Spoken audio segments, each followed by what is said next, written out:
Hello and welcome to this edition of the Property Show on MBTV. My name is Siddharth Goel and I'm the head of research and editorial for Magic Bricks. We have with us today Mr. Niranjan Hiranandani, who is here to talk to us about plotted developments and their market in the post-COVID era. So if I may start off with just asking you that if you could give us your view on what's happened to plotted developments or the markets, have there been any new trends that you have seen in the last 18 months? Where is the market headed towards? Pandemic time has made a paradigm change in the thought process of people. People have been locked up in their homes, finding it difficult to move around.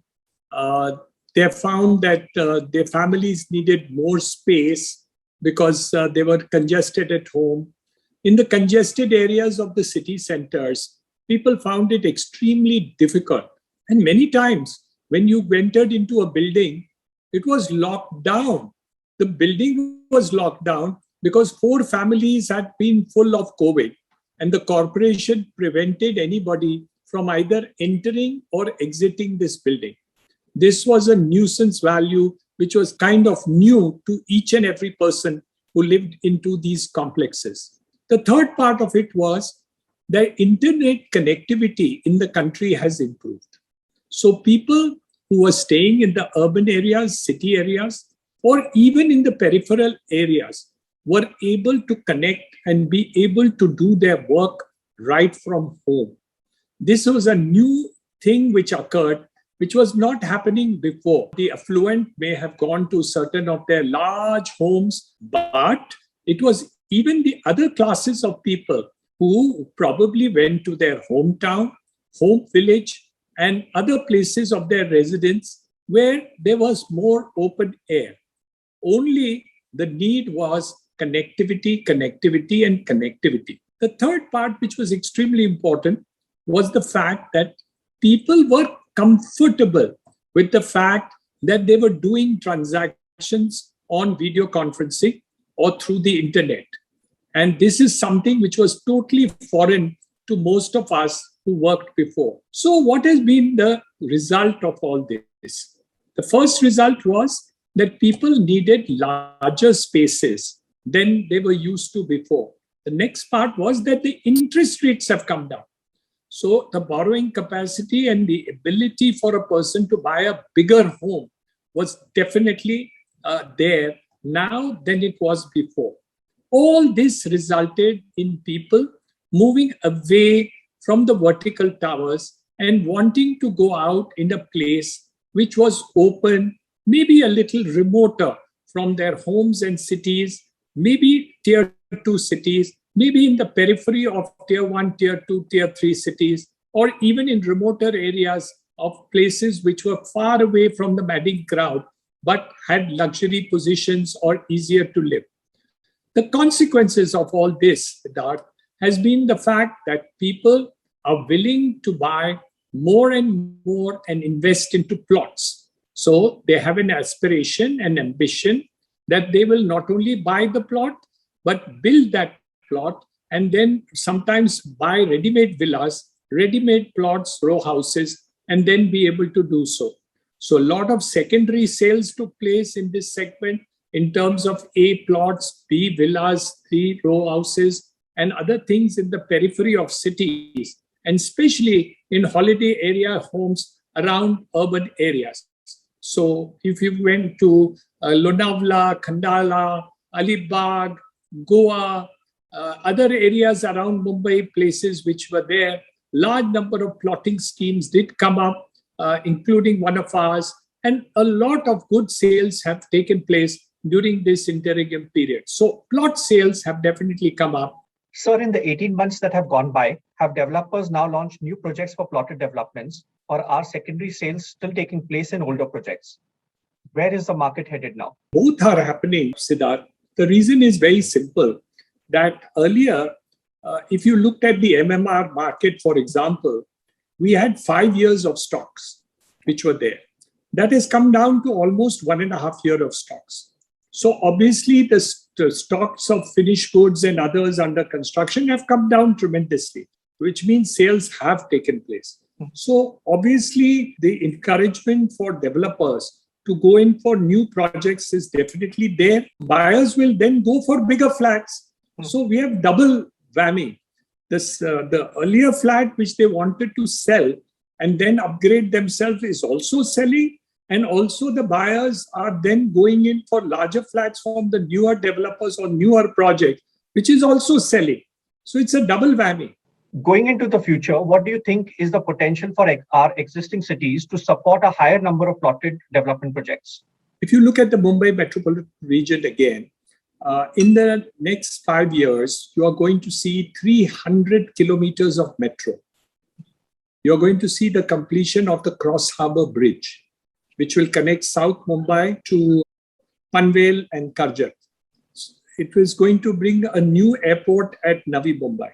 All in all, we are getting infrastructure development of the highest order. Almost 3 lakh crores of rupees will be spent on all these projects put together in the next 5 years. This is unprecedented. So all these put together, if you see the future, hopefully the infrastructure will be much, much better than it was in the past. And the problems of the past will remain hopefully in the past.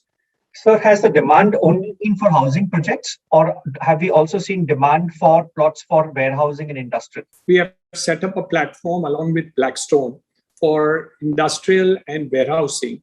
And we have a huge demand pipeline for the purposes of industrial and warehousing projects.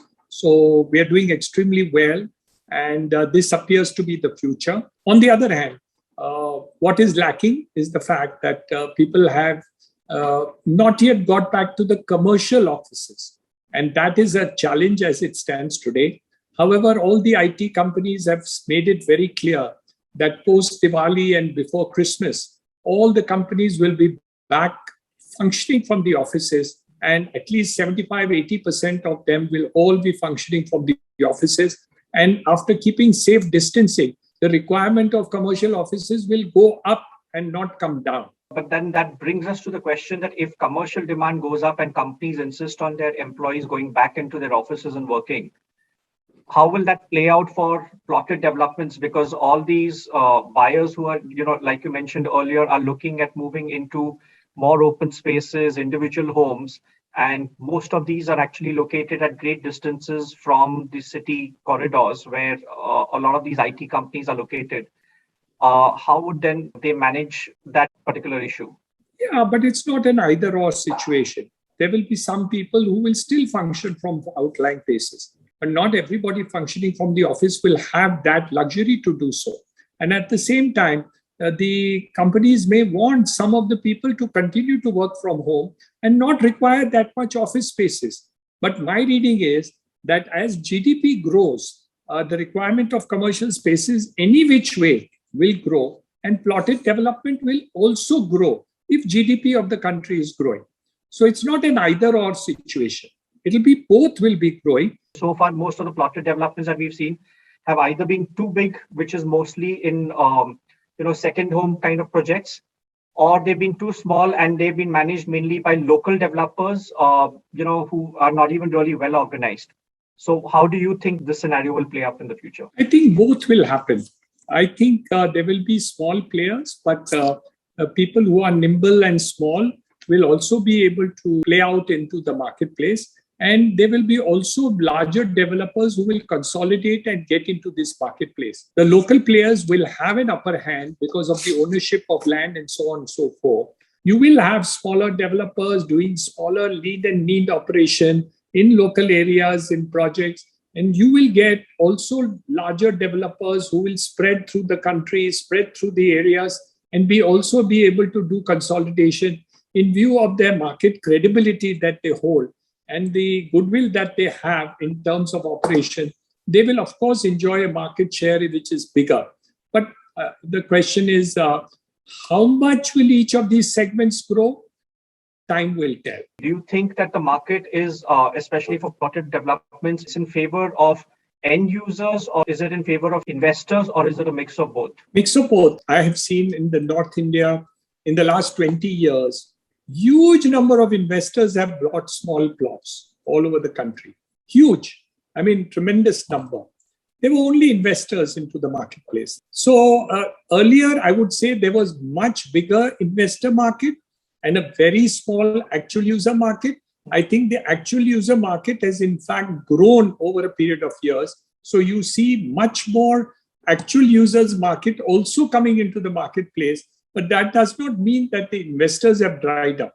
They're also there, but as a proportion to the total number of buyers, investors as a proportion has come down, and those who actually want the thing for their own use have gone up. On that note, especially since in the Indian end user also always looks at the safety of the investment, what are the things that they should keep in mind when they are trying to buy a plotted development, whether it's constructed or just construct on their own? What are the things that they should ideally keep in mind? Look at the title, look at the brand, look at the issues which are there, look at what is the track record of the developer, look at the RERA listing which is there, what is the commitment, who are the other people who have bought the properties there, how many times has this owner been able to deliver the projects, what's the quality of the finished product that is there.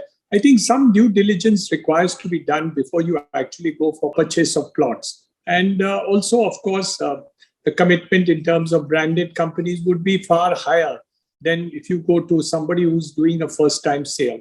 So all this and more is required in order to be able to see, because land is not an easy subject to buy. And the more you go into it, the less you have done. So more and more you have to check out and do a due diligence. Then if you had to buy an apartment, it's much easier. So, Mr. Hiranand, thank you for this wonderful session. I hope our viewers have gained some great insights from this. We will, of course, get back to you if we have any questions coming in, any one of them. But thank you for your time, sir. My pleasure. Thank you so much. Please like and share this video and do subscribe to MBTV.